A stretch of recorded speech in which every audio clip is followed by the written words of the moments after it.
ਜਦੋਂ ਅਸੀਂ ਸੰਸਾਰ ਦੇ ਵਿੱਚ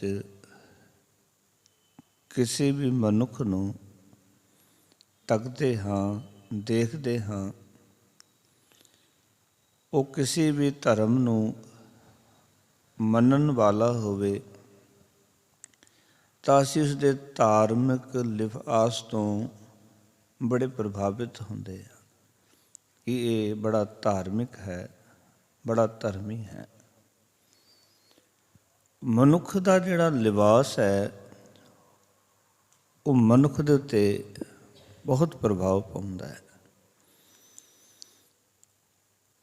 ਔਰ ਇਸ ਕਰਕੇ ਹੀ ਕਈ ਵਾਰੀ ਅਸੀਂ ਠੱਗੇ ਜਾਂਦੇ ਹਾਂ, ਕਿਉਂਕਿ ਗੁਰੂ ਮਹਾਰਾਜ ਜੀ ਦੀ ਬਾਣੀ ਦਾ ਨਿਰਣਾ ਹੈ, ਮੈਂ ਜਾਣਿਆ ਵਡ ਹੰਸ ਹੈ ਤਾਂ ਮੈਂ ਕੀਆ ਸੰਗ। ਮੈਂ ਸਮਝਿਆ ਸੀ ਕਿ ਇਹ ਤਾਂ ਹੰਸ ਸਰੂਪ ਸੰਤ ਹੈ, ਗੁਰਮੁਖ ਪਿਆਰਾ ਹੈ, ਤਾਂ ਮੈਂ ਇਹਦਾ ਸਾਥ ਕੀਤਾ। ਕਹਿੰਦੇ ਜੇ ਮੈਂ ਜਾਣਦਾ, ਜੇ ਜਾਣਨਾ ਵਗ ਵਪੜਾ ਤਾਂ ਜਨਮ ਨਾ ਦਿੰਦੀ ਅੰਗ। ਜੇ ਮੈਨੂੰ ਪਤਾ ਹੁੰਦਾ ਤੇ ਇਹ ਤੇ ਬਗਲਾ ਬਿਰਤੀ ਦਾ ਮਾਲਕ ਹੈ ਤਾਂ ਮੈਂ ਕਦੀ ਵੀ ਇਸ ਦੇ ਨੇੜੇ ਨਾ ਹੁੰਦੀ, ਇਸ ਦੇ ਨਾਲ ਨਾ ਖੜਾ ਹੁੰਦਾ, ਜੇ ਮੈਨੂੰ ਪਤਾ ਹੁੰਦਾ ਕਿ ਇਹ ਹੰਸ ਨਹੀਂ ਹੈ। ਪਰ ਅਸੀਂ ਜਦੋਂ ਦੇਖਦੇ ਹਾਂ ਹੰਸ ਦਾ ਤੇ ਬਗਲੇ ਦਾ ਰੰਗ ਇੱਕੋ ਜਿਹਾ ਹੈ, ਉਹਨਾਂ ਦਾ ਬਾਹਰੀ ਲਿਬਾਸ, ਬਾਹਰੀ ਦਿੱਖ ਇੱਕੋ ਜਿਹੀ ਹੈ, ਔਰ ਇਹ ਸੁਭਾਵਿਕ ਹੈ। ਜਦੋਂ ਕੋਈ ਦਿੱਖ ਸਾਨੂੰ ਪ੍ਰਭਾਵਿਤ ਕਰਦੀ ਹੈ, ਅਸੀਂ ਉਸ ਵੇਲੇ ਮਨ ਦੇ ਵਿੱਚ ਇਹ ਸਮਝ ਲੈਂਦੇ ਵੀ ਸ਼ਾਇਦ ਬੜਾ ਧਾਰਮਿਕ ਹੈ, ਬੜਾ ਧਰਮੀ ਹੈ। ਪਰ ਗੁਰਬਾਣੀ ਨੇ ਇਹ ਗੱਲ ਸਾਨੂੰ ਸਮਝਾਈ ਕਿ ਬਾਹਰੀ ਜਿਹੜਾ ਲਿਬਾਸ ਹੈ ਉਹ ਧਰਮ ਦੀ ਨਿਸ਼ਾਨੀ ਨਹੀਂ ਹੈ। ਉਹ ਧਾਰਮਿਕ ਚਿੰਨ੍ਹ ਹੋ ਸਕਦਾ ਹੈ ਪਰ ਧਰਮੀ ਹੋਣ ਦਾ ਸਬੂਤ ਨਹੀਂ ਹੈ। ਹਾਂ, ਉਹ ਧਾਰਮਿਕ ਚਿੰਨ੍ਹ ਹੋ ਸਕਦਾ ਹੈ ਪਰ ਧਰਮੀ ਹੋਣ ਦਾ ਸਬੂਤ ਨਹੀਂ ਹੈ, ਕਿਉਂਕਿ ਧਰਮੀ ਹੋਣਾ ਉਹ ਹਰ ਇੱਕ ਮਨੁੱਖ ਦੇ ਵੱਸ ਦੀ ਗੱਲ ਨਹੀਂ ਹੈ। ਕਿਉਂਕਿ ਧਰਮੀ ਹੋਣ ਵਾਸਤੇ ਉਹ ਧਰਮ ਵਾਲੇ ਕਰਮ ਅਪਣਾਉਣੇ ਪੈਂਦੇ ਹਨ, ਔਰ ਗੁਰਮਤਿ ਦੇ ਵਿੱਚ ਤਾਂ ਕਰਮ ਹੀ ਧਰਮ ਹੈ। ਜਿੱਦਾਂ ਦੇ ਤੁਸੀਂ ਕਰਮ ਕਰਦੇ ਹੋ ਤੁਹਾਡਾ ਉਹੀ ਧਰਮ ਹੈ। ਜੇ ਠੱਗੀਆਂ ਮਾਰਦੇ ਹੋ ਤੇ ਧਰਮ ਠੱਗ ਹੈ, ਜੇ ਚੋਰੀ ਕਰਦੇ ਹੋ ਧਰਮ ਤੁਹਾਡਾ ਚੋਰ ਹੈ, ਜੇ ਪੁੰਨ ਕਰਦੇ ਹੋ ਧਰਮ ਤੁਹਾਡਾ ਪੁੰਨੀ ਹੈ। ਜਿਸ ਤਰ੍ਹਾਂ ਦੇ ਤੁਹਾਡੇ ਕਰਮ ਨੇ ਉਸ ਤਰ੍ਹਾਂ ਦਾ ਹੀ ਤੁਹਾਡਾ ਧਰਮ ਹੈ। ਲਿਬਾਸ ਦੇ ਨਾਲ ਕੁਛ ਨਹੀਂ ਬਣਨਾ, ਲਿਬਾਸ ਪਾਉਣ ਦੇ ਨਾਲ ਕੁਛ ਨਹੀਂ ਹੋ ਜਾਣਾ। ਇਸ ਕਰਕੇ ਅਸੀਂ ਦੇਖਦੇ ਹਾਂ ਕੁਝ ਖਾਸ ਲਿਬਾਸ ਦੇ ਜਿਹੜੇ ਲੋਕ, ਉਹਨਾਂ ਨੂੰ ਲੋਕ ਅਕਸਰ ਸੰਤ ਕਰਕੇ ਪੁਕਾਰਦੇ ਸਨ। ਸੰਤ ਜਨ, ਗੁਰਮੁਖ ਪਿਆਰੇ, ਸਾਧੂ ਜਨ। ਇਸ ਕਰਕੇ ਕਬੀਰ ਸਾਹਿਬ ਜੀ ਨੇ ਇੱਕ ਵਿਚਾਰਧਾਰਾ ਸਾਡੇ ਸਮਕਸ਼ ਰੱਖੀ, ਮਾਨਵਤਾ ਦੇ ਸਮਕਸ਼ ਰੱਖੀ। ਆਖਣ ਲੱਗੇ, ਕਹਿੰਦੇ ਐਸੇ ਸੰਤ ਨਾ ਮੋਕੋ ਭਾਵੈ। ਇਹ ਸ਼ਬਦ ਦਾ ਕੇਂਦਰੀ ਭਾਵ ਹੈ। ਆਖਣ ਲੱਗੇ ਮੈਨੂੰ ਅਜਿਹੇ ਸੰਤ ਜਨ ਚੰਗੇ ਨਹੀਂ ਲੱਗਦੇ, ਮੈਨੂੰ ਭਾਉਂਦੇ ਨਹੀਂ ਹਨ। ਕਬੀਰ ਸਾਹਿਬ ਤੁਹਾਨੂੰ ਕਿਹੋ ਜਿਹੇ ਭਾਉਂਦੇ ਹਨ? ਜਿਸ ਤਰ੍ਹਾਂ ਦੀ ਤੁਸੀਂ ਵਿਆਖਿਆ ਕਰਕੇ ਸਮਝਾ ਰਹੇ ਹੋ ਕਿ ਇਹ ਸੰਤ ਮੈਨੂੰ ਨਹੀਂ ਭਾਉਂਦੇ, ਤੁਹਾਨੂੰ ਕਿਹੜੇ ਸੰਤ ਭਾਉਂਦੇ ਨੇ? ਸਾਨੂੰ ਤਾਂ ਇਹੀ ਸੰਤ ਚੰਗੇ ਲੱਗਦੇ ਹਨ। ਅਸੀਂ ਤਾਂ ਕੱਪੜੇ ਦੇਖਦੇ ਹਾਂ, ਅਸੀਂ ਤਾਂ ਲਿਬਾਸ ਦੇਖਦੇ ਹਾਂ, ਤੁਸੀਂ ਕੁਝ ਹੋਰ ਵੀ ਦੇਖਦੇ ਹੋ। ਅਤੇ ਜਦੋਂ ਗੁਰਬਾਣੀ ਨੂੰ ਪੜ੍ਹਾਂਗੇ, ਗੁਰਬਾਣੀ ਨੂੰ ਸਮਝਾਂਗੇ, ਅਤੇ ਗੁਰਬਾਣੀ ਨੇ ਦੱਸਿਆ ਵੀ ਕਿਹੜੇ ਸੰਤ ਨੇ ਜਿਹੜੇ ਭਗਤਾਂ ਨੂੰ ਪਿਆਰੇ ਲੱਗਦੇ, ਉਹਨਾਂ ਦਾ ਜੀਵਨ ਕਿਰਦਾਰ ਕੀ ਹੈ, ਉਹਨਾਂ ਦੀ ਪਰਿਭਾਸ਼ਾ ਕੀ ਹੈ। ਤਾਂ ਸਤਿਗੁਰ ਫਿਰ ਆਖਦੇ ਨੇ, ਕਹਿੰਦੇ ਜਿੰਨਾ ਸਾਸ ਗਰਾਸ ਨਾ ਵਿਸਰੈ, ਹਰ ਨਾਮਾ ਮਨ ਮੰਤ, ਤਨ ਸੇ ਸਈ ਨਾਨਕਾ ਪੂਰਨ ਸੋਈ ਸੰਤ। ਜਿਨ੍ਹਾਂ ਨੂੰ ਸਵਾਸ ਸਵਾਸ ਰੱਬ ਚੇਤੇ ਹੈ, ਅਕਾਲ ਪੁਰਖ ਵਾਹਿਗੁਰੂ ਨਹੀਂ ਭੁੱਲਿਆ। ਆਖਦੇ ਨੇ ਸਤਿਗੁਰੂ ਕਹਿੰਦੇ ਉਹੀ ਅਸਲ ਵਿੱਚ ਸੰਤ ਹਨ, ਔਰ ਐਸੇ ਸੰਤ ਹੀ ਭਗਤਾਂ ਨੂੰ ਮਹਾਂਪੁਰਖਾਂ ਨੂੰ, ਰੂਹਾਨੀ ਜੀਵਨ ਦੇ ਪਾਂਧਿਆਂ ਨੂੰ ਚੰਗੇ ਲੱਗਦੇ ਹਨ, ਜਿਨ੍ਹਾਂ ਨੂੰ ਸਵਾਸ ਸਵਾਸ ਪਰਮਾਤਮਾ ਚੇਤੇ ਹੈ, ਸੱਚ ਚੇਤੇ ਹੈ। ਪਰ ਜਿਨ੍ਹਾਂ ਨੂੰ ਸੱਚ ਭੁੱਲਿਆ ਹੋਇਆ ਹੈ, ਰੱਬ ਭੁੱਲਿਆ ਹੋਇਆ ਹੈ, ਲਿਬਾਸ ਧਾਰਮਿਕ ਪਾਇਆ, ਉੱਪਰੋਂ ਦੇਖਣ ਨੂੰ ਸੰਤ ਲੱਗਦੇ ਨੇ ਪਰ ਸੰਤ ਹੈ ਨਹੀਂ, ਤਾਂ ਕਬੀਰ ਸਾਹਿਬ ਕਹਿੰਦੇ ਉਹ ਸੰਤ ਫਿਰ ਮੈਨੂੰ ਚੰਗੇ ਨਹੀਂ ਲੱਗਦੇ, ਜਿਹੜੇ ਲਿਬਾਸ ਕਰਕੇ ਕੇਵਲ ਸੰਤ ਬਣੇ ਹੋਏ ਨੇ, ਆਪਣੇ ਆਪ ਨੂੰ ਸੰਤ ਅਖਵਾਉਂਦੇ ਨੇ। ਆਖਣ ਲੱਗੇ ਐਸੇ ਸੰਤ ਨਾ ਮੋਕੋ ਭਾਵੇਂ, ਡਾਲਾ ਸੋ ਪੇਡਾ ਗਟਕਾਵੇਂ। ਡਾਲਾਂ ਦਾ ਅਰਥ ਹੁੰਦਾ ਟਹਿਣੀਆਂ, ਡਾਲੀਆਂ। ਪੇਡਾ ਕਹਿੰਦੇ ਨੇ ਰੁੱਖ ਨੂੰ, ਜੜ ਨੂੰ, ਮੂਲ ਨੂੰ। ਆਖਣ ਲੱਗੇ ਇਹ ਸੰਤ ਮੈਨੂੰ ਤਾਂ ਨਹੀਂ ਭਾਉਂਦੇ, ਤਾਂ ਨਹੀਂ ਚੰਗੇ ਲੱਗਦੇ, ਜੋ ਮੂਲ ਨੂੰ ਵੀ ਟਹਿਣੀਆਂ ਸਮੇਤ ਖਾ ਜਾਣ। ਕਿਉਂਕਿ ਜੋ ਮਨੁੱਖ ਮਾਇਆ ਦੀ ਖਾਤਰ ਮਨੁੱਖਾਂ ਨੂੰ ਜਾਣੋ ਮਾਰਨ ਵੀ ਸੰਕੋਚ ਨਾ ਕਰਨ, ਐਸੇ ਸੰਤ ਮੈਨੂੰ ਚੰਗੇ ਨਹੀਂ ਲੱਗਦੇ। ਗੁਰੂ ਨਾਨਕ ਪਾਤਸ਼ਾਹ ਜਦੋਂ ਸੱਜਣ ਕੋਲ ਜਾਂਦੇ ਨੇ, ਇਹਨੂੰ ਅਸੀਂ ਸੱਜਣ ਠੱਗ ਆਖਦੇ ਹਾਂ, ਉਹਦਾ ਜੀਵਨ ਵੀ ਬਿਲਕੁਲ ਇਸ ਤਰ੍ਹਾਂ ਹੀ ਹੈ, ਕੱਪੜੇ ਸੰਤਾਂ ਵਾਲੇ। ਪਰ ਜਦੋਂ ਉਹਨਾਂ ਦੇ ਡੇਰੇ ਵਿੱਚ ਕੋਈ ਜਾਂਦਾ ਹੈ ਔਰ ਉਹ ਅਨੁਭਵ ਕਰ ਲੈਂਦੇ ਹਨ ਕਿ ਇਸ ਮਨੁੱਖ ਕੋਲ 4 ਪੈਸੇ ਨੇ, ਤੇ ਉਸ ਮਨੁੱਖ ਨੂੰ ਮਾਰ ਕੇ ਖੂਹ 'ਚ ਸਿੱਟ ਦਿੰਦੇ ਹਨ ਤੇ ਉਸ ਨੂੰ ਲੁੱਟ ਲੈਂਦੇ ਸਨ। ਗੁਰੂ ਨਾਨਕ ਪਾਤਸ਼ਾਹ ਨੇ ਵੀ ਆਖਿਆ ਸੀ, ਕਹਿੰਦੇ ਸੱਜਣ ਸਹੀ ਨਾਲ ਮੈਂ, ਚਲਦਿਆਂ ਨਾਲ ਚੱਲਣ, ਜਿੱਥੇ ਲੇਖਾ ਮੰਗਿਆ ਤਿੱਥੇ ਖੜੇ ਦਿਸਣ। ਸੱਜਣ ਉਹੀ ਨੇ, ਸੰਤ ਉਹੀ ਨੇ ਜਿਹੜੇ ਚਲਦਿਆਂ ਨਾਲ ਚੱਲਣ, ਜਿੱਥੇ ਲੇਖਾ ਮੰਗਿਆ ਜਾਵੇ ਉੱਥੇ ਨਾਲ ਖੜਨ। ਤੇ ਇਹ ਵੀ ਗੁਰੂ ਮਹਾਰਾਜ ਗੁਰੂ ਨਾਨਕ ਪਾਤਸ਼ਾਹ ਨੇ ਆਖਿਆ ਸੀ, ਬੱਗਾ ਬੱਗੇ ਕੱਪੜੇ ਤੀਰਥ ਮੰਝ ਵਸਨ। ਕਹਿੰਦੇ ਇੱਕ ਬਗਲਾ ਹੈ, ਉਹ ਵੀ ਕਈ ਵਾਰੀ ਮਾਨ ਸਰੋਵਰ 'ਤੇ ਆ ਜਾਂਦਾ, ਉੱਥੇ ਰਹਿੰਦਾ ਹੈ। ਤੇ ਕਈ ਮਨੁੱਖ ਇਹ ਭੁਲੇਖਾ ਖਾ ਜਾਂਦੇ ਨੇ, ਕਿਉਂਕਿ ਮਾਨ ਸਰੋਵਰ 'ਤੇ ਬੈਠਾ ਤੇ ਹੰਸ ਹੀ ਹੋਵੇਗਾ, ਹੰਸ ਹੀ ਹੋਵੇਗਾ, ਕਿਉਂਕਿ ਉਹਦੇ ਲਿਬਾਸ ਬਾਹਰੋਂ ਕਿੱਦਾਂ ਦਾ, ਹੰਸ ਵਰਗਾ ਚਿੱਟਾ ਸਫੇਦ। ਤੇ ਆਖਣ ਲੱਗੇ ਤੇਰੀ ਵੀ ਹਾਲਤ ਉਹੀ ਹੈ, ਬੱਗਾ ਬੱਗੇ ਕੱਪੜੇ ਤੀਰਥ ਮੰਝ ਵਸਨ, ਕੁੱਟ ਕੁੱਟ ਜੀਆਂ ਖਾਵਣੇ ਬੱਗੇ ਨਾ ਕਹੀਆਂ। ਪਰ ਜਿਵੇਂ ਕਿ ਇੱਕ ਬਗਲੇ ਦਾ ਸੁਭਾਅ ਹੈ, ਉਹ ਜਿਹੜਾ ਬਗਲਾ ਹੁੰਦਾ ਹੈ, ਮਾਨ ਸਰੋਵਰ 'ਤੇ ਬੈਠ ਕੇ ਵੀ ਉਹ ਡੱਡੀਆਂ ਭਾਲਦਾ ਹੈ, ਮੱਛੀਆਂ ਭਾਲਦਾ ਹੈ, ਕਿਉਂਕਿ ਬਗ ਡੱਡਾ ਭਾਲਣ ਜਾਵੇ, ਹੰਸਾ ਹੀਰਾ ਮੋਤੀ ਚੁਗਣਾ। ਹੰਸ ਮਾਨ ਸਰੋਵਰ 'ਤੇ ਹੋਏਗਾ ਤੇ ਹੀਰਾ ਮੋਤੀ ਚੁਗੇਗਾ, ਉਸਦੀ ਖੁਰਾਕ ਹੈ।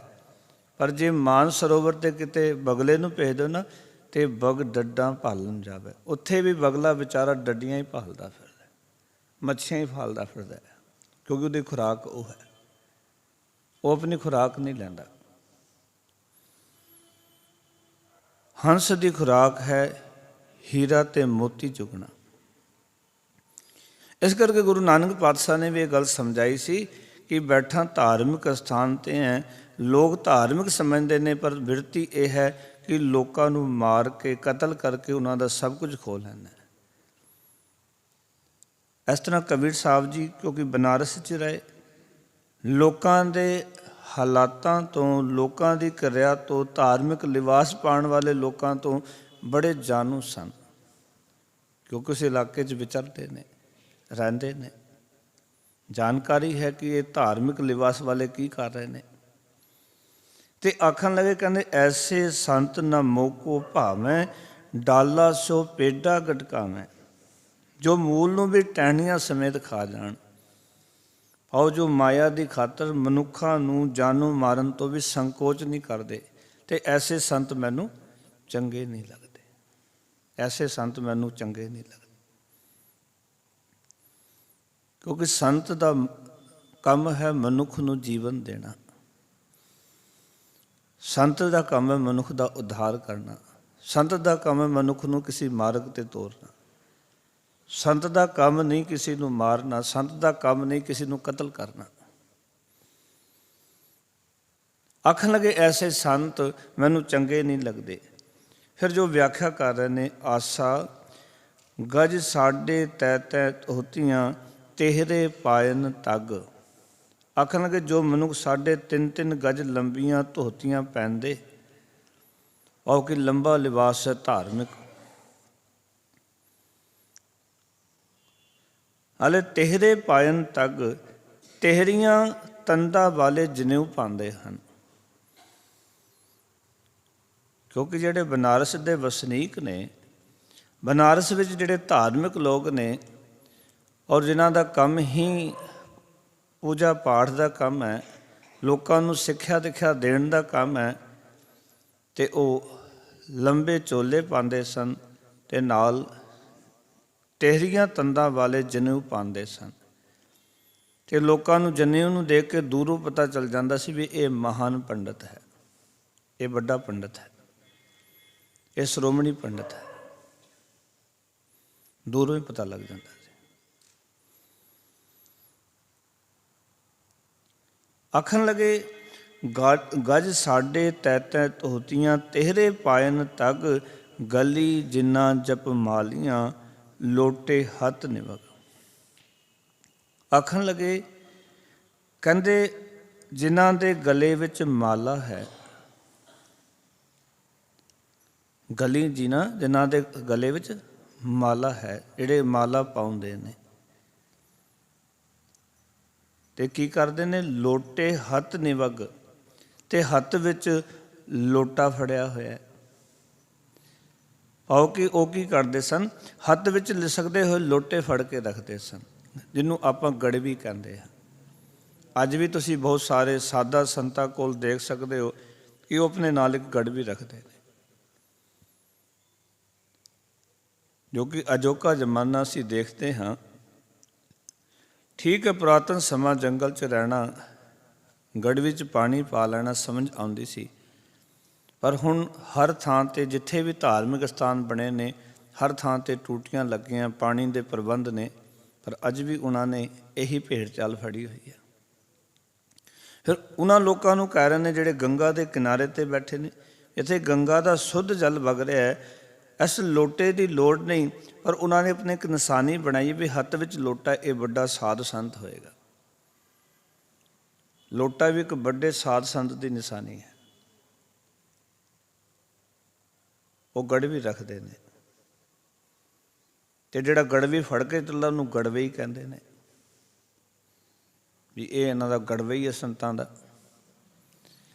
ਭਗਤ ਕਬੀਰ ਸਾਹਿਬ ਜੀ ਆਖਣ ਲੱਗੇ, ਕਹਿੰਦੇ ਨੇ ਉਹ ਹੱਥ ਵਿੱਚ ਲਿਸਕਾਏ ਹੋਏ ਲੋਟੇ ਫੜਦੇ ਹਨ, ਗਲਾ ਵਿੱਚ ਮਾਲਾ ਪਾ ਕੇ ਰੱਖਦੇ ਹਾਂ ਨੇ, ਕਿ ਉਹ ਗੁਰਬਾਣੀ ਦੇ ਵਿੱਚ ਗੁਰੂ ਸਾਹਿਬ ਕਹਿੰਦੇ ਨੇ ਕਿ ਇਹ ਜਿਹੜੀਆਂ ਮਾਲਾਵਾਂ ਪਾਈਆਂ ਨੇ, ਅਸਲ 'ਚ ਗੱਲ ਇਹ ਹੈ, ਮਾਥੇ ਤਿਲਕ ਹੱਥ ਮਾਲਾ ਬਾਨਾ, ਲੋਗਨ ਰਾਮ ਖਲੋਨਾ ਜਾਣਾ। ਮੱਥੇ 'ਤੇ ਤਿਲਕ, ਗਲੇ ਵਿੱਚ ਮਾਲਾ, ਇਸ ਨੂੰ ਹੀ ਸਮਝ ਲਿਆ ਵੀ ਇਸ ਤਰ੍ਹਾਂ ਰੱਬ ਜਿਹੜਾ ਥੱਲੇ ਉਤਰ ਕੇ ਆ ਜਾਏਗਾ, ਪ੍ਰਸੰਨ ਹੋ ਜਾਏਗਾ। ਰੱਬ ਕੋਈ ਖਿਡੌਣਾ ਨਹੀਂ, ਆਪਣੇ ਤਰੀਕੇ ਨਾਲ ਉਸਨੂੰ ਜਿਸ ਤਰ੍ਹਾਂ ਮਰਜ਼ੀ ਤੁਸੀਂ ਕਰ ਲਓ, ਮੋੜ ਤਰੋੜ ਲਓ, ਆਪਣੀ ਮਨਮਰਜ਼ੀ ਨਾਲ ਖਿਡੌਣੇ ਨਾਲ ਖੇਲ ਲਓ। ਤੁਹਾਡੇ ਇਸ ਪਾਖੰਡ ਦੇ ਨਾਲ, ਇਸ ਤਰੀਕੇ ਦੇ ਨਾਲ ਰੱਬ ਨੇ ਤੁਹਾਡੇ ਨੇੜੇ ਨਹੀਂ ਆ ਜਾਣਾ। ਰੱਬ ਕੋਈ ਕਾਠ ਦੀ ਪੁਤਲੀ ਨਹੀਂ ਹੈ ਜਿਹਨੂੰ ਤੁਸੀਂ ਨਚਾਓਗੇ ਆਪਣੇ ਆਪ, ਤੁਹਾਡੇ ਸਾਰੇ 'ਤੇ ਨੱਚੇਗਾ। ਤੇ ਕਰਮਕਾਂਡੀ ਲੋਕ ਇਹ ਸਮਝਦੇ ਨੇ ਸ਼ਾਇਦ ਇਹ ਕਰਮ ਕਾਂਡ ਕਰ ਲਿਆ ਤੇ ਰੱਬ ਪ੍ਰਸੰਨ ਹੋ ਜਾਏਗਾ। ਕੋਈ ਸੋਚਦਾ ਮੈਂ ਨੰਗੇ ਪੈਰੀ ਆ ਰਿਹਾ ਤੇ ਰੱਬ ਪ੍ਰਸੰਨ ਹੋ ਜਾਏਗਾ। ਕੋਈ ਕਹਿ ਰਿਹਾ ਮੈਂ ਇਤਨਾ ਨੇਮ ਕਰ ਰਿਹਾ, ਰੱਬ ਪ੍ਰਸੰਨ ਹੋ ਜਾਏਗਾ, ਰੱਬ ਮੇਰੀ ਗੱਲ ਸੁਣੇਗਾ। ਜੇ ਨਾ ਸੁਣੇ ਤਾਂ ਬੰਦਾ ਕਹਿੰਦਾ ਰੱਬ ਨੇ ਮੇਰੀ ਅਰਦਾਸ ਸੁਣੀ ਨਹੀਂ। ਆਪਣੇ ਕਰਮ ਕਾਂਡ ਨੂੰ ਹੀ ਮਨੁੱਖ ਸ਼੍ਰੋਮਣੀ ਸਮਝੀ ਬੈਠਾ ਹੈ। ਇਸ ਕਰਕੇ ਭਗਤ ਕਬੀਰ ਸਾਹਿਬ ਆਖਣ ਲੱਗੇ, ਕਹਿੰਦੇ ਨੇ ਗਲੀ ਜਿੰਨਾ ਜਪ ਮਾਲੀਆਂ, ਲੋਟੇ ਹੱਥ ਨਿਵਗ, ओए हर के संत ना आखिएं बाना रस के ठग। आखन लगे नीरे इन्हां लक्षणां वाले, इन्हां कर्मां वाले, कर्म कांड करन वाले ਜਿਹੜੇ ਇਹ ਲੱਛਣ ਉੱਪਰ ਦੇ ਦਿਖਾਈ ਦੇ ਰਹੇ ਨੇ, ਜਿਹੜਾ ਉੱਪਰ ਦਾ ਲਿਬਾਸ ਦਿਖਾਈ ਦੇ ਰਿਹਾ, ਇਸ ਲਿਬਾਸ ਨੂੰ ਧਾਰਨ ਕਰਨ ਵਾਲੇ ਜਿਹੜੇ ਇਹਨਾਂ ਵਿੱਚ ਲੱਛਣ ਹਨ, ਕਹਿੰਦੇ ਕੇਵਲ ਨੀਰੇ ਇਹਨਾਂ ਲੱਛਣਾਂ ਕਰਕੇ ਉਹ ਮਨੁੱਖ ਪਰਮਾਤਮਾ ਦੇ ਭਗਤ ਨਹੀਂ ਆਖੇ ਜਾ ਸਕਦੇ। ਓਏ ਹਰ ਕੇ ਸੰਤ ਨਾ ਆਖੀਏ, ਉਹ ਹਰੀ ਦੇ ਸੰਤ ਨਹੀਂ ਆਖੇ ਜਾ ਸਕਦੇ। ਤੇ ਭਗਤ ਜੀ ਤੁਸੀਂ ਦੱਸੋ ਫਿਰ ਕੀ ਨੇ ਉਹ? ਕਹਿਣ ਲੱਗੇ ਬਾਨਾ ਰਸ ਕੇ ਠਗ। ਅਸਲ ਵਿੱਚ ਉਹ ਬਨਾਰਸ ਦੇ ਠੱਗ ਹਨ।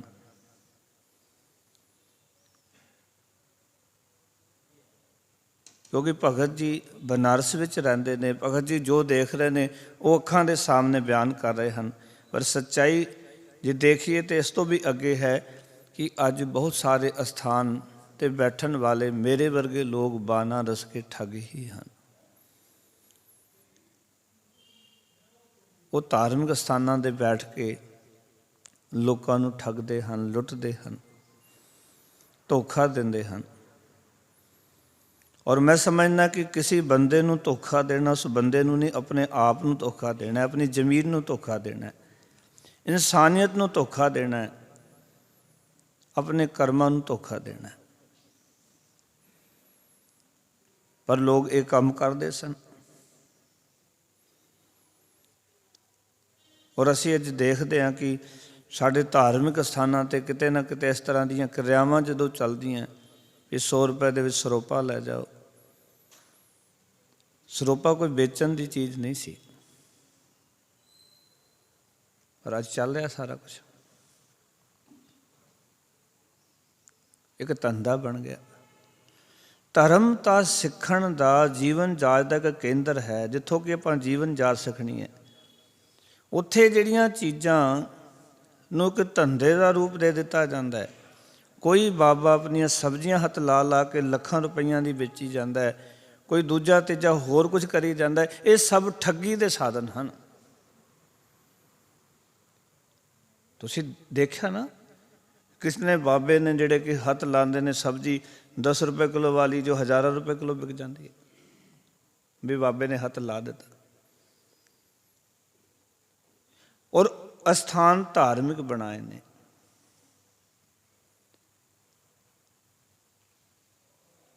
ਅਸਥਾਨ ਨੂੰ ਨਾਮ ਸੱਚਾਈ ਦਾ ਦਿੱਤਾ ਹੋਇਆ।